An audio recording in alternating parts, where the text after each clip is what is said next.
prito naman tayo.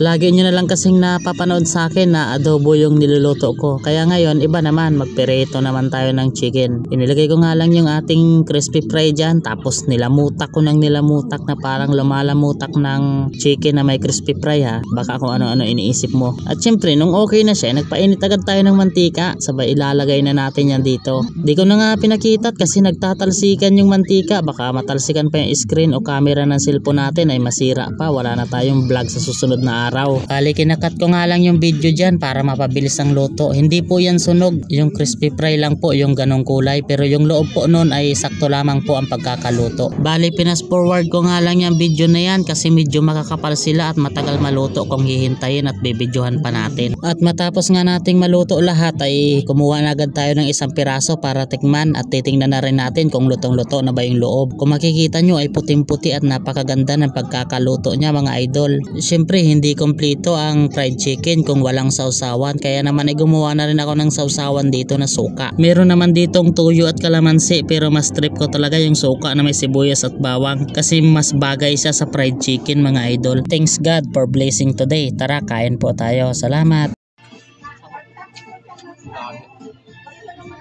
Kain tayo.